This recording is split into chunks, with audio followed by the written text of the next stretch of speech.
Hello YouTube, it's me again, and I want to talk about a bunch of different things. Maybe this is a rant, I'm not sure how deep I'll go, but I wanted to follow up a little bit on Crystal and Karazhan. Um, the woman's mentally ill. She and I had a couple of exchanges, and I asked her, I said, where have you been? I haven't seen you. I took a couple jabs at her, and she came back and she said that she got 269 subscribers from her debacle with the Veganator. And that told me right then and there that this woman is an attention whore. She is mentally ill. That the only thing that she could say is that she got 269 new subscribers. The 25,000 plus black women that subscribe to her channel are also mentally ill. These are women who believe that they can audition for the white team, and they think they can get a starring role. They don't realize that the only thing they can really be is a supporting actress. They can be an extra, but they cannot be the star in the show. Yet they continually try to audition for the featured role. They sell black men down the river to demonstrate their loyalty to white supremacy. They don't do it because they believe that a black man who has, like Nate Parker, they don't believe that he did anything wrong, but they want to demonstrate, like Gabrielle Union and some of these people on News One with Roland Martin. They just simply want to prove that they're down with white supremacy and that black men don't mean anything to them, and they'll throw them under the bus in a heartbeat. Don't worry, look at me, I'm doing it, I'm throwing them under the bus. See, pick me. It's a mental illness, and at some point in history they're going to discover that they're not wanted on the other team, and when they come running back, they're not going to be wanted by the home team. They don't have a team. They've disgraced themselves, they've harmed their people, and they have no place. Another thing I saw, and this is old, I'm not all that on top of the news. I look at the international news, I follow that, domestic news, I keep it, low key. But I saw the Roland Martin coon dancing, buck dancing video, and he did it with such confidence, and I don't believe for half a second that it was spontaneous. I believe that they told him that they wanted him to buck dance, and he said sure, anything to keep my privilege, so he did it. This is the caliber of people that have been put in the forefront in this white supremacist society. These people think that black people are absolutely inept and powerless, and that they will never, ever have to pay for their misbehavior.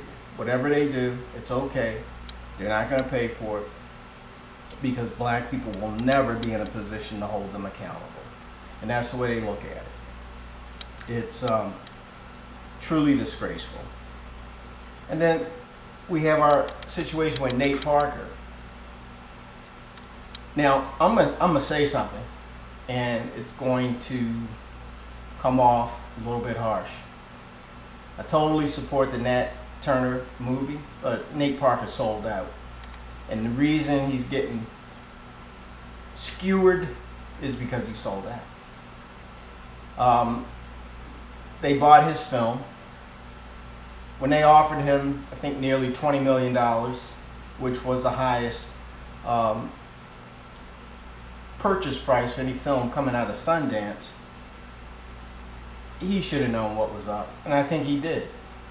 I think he knew that potentially his film would never see the light of day once it was picked up by this Fox subsidiary. But he sold the film. He sold out. That's what selling out means. He sold control of his film to an entity that has a history of antagonism against black people. And he sold out. The rape allegations, to me, is a non-story. He was accused and he was acquitted. And that's the story. He was acquitted. And it happened 17 years ago, and it's completely unimportant. Yet, black feminists, Gabrielle Union, and other black women are keeping this issue alive. They're talking about it. They're trying to make it the focus. They're trying to take the attention away from a black man, a historical figure, who created dread and fear in white America in the antebellum South. He is a person that they absolutely don't want to see emulated in any form or fashion in the modern era. And black women gleefully go out and disparage Nate Parker, knowing that they're taking attention away from the Nat Turner film, Birth of a Nation.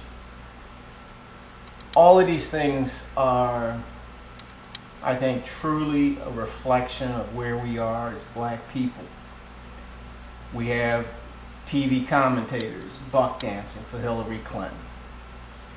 We have black women riding shotgun for white supremacy. We have black filmmakers who do something absolutely heroic and notable, and then they sell out. We have Colin Kaepernick, who's going totally against the tide, and half the black people in this country don't support him. Half the black people in this country don't support him. And yet, last year, 1,200 people were killed by the police, and not a single police was convicted. And they got a problem with Colin Kaepernick. We got a lot of things we need to clean up. I think there should be zero tolerance for anyone who's willing to sell black people out through displays of indignity, whether that be going against a black man convicted, who was not convicted, acquitted of raping a white woman by an all-white jury, and they decide to put him on trial. That shouldn't be accepted. There were two black men other than Roland Martin on News One when they were discussing this. And they were weak. One of them eventually made a comment, but they allowed these black women to just go on and on and on in a very militant fashion, bringing up issues that were not relevant, trying to retry Nate Parker in the court of public opinion. It was disgusting. It was an abomination to watch.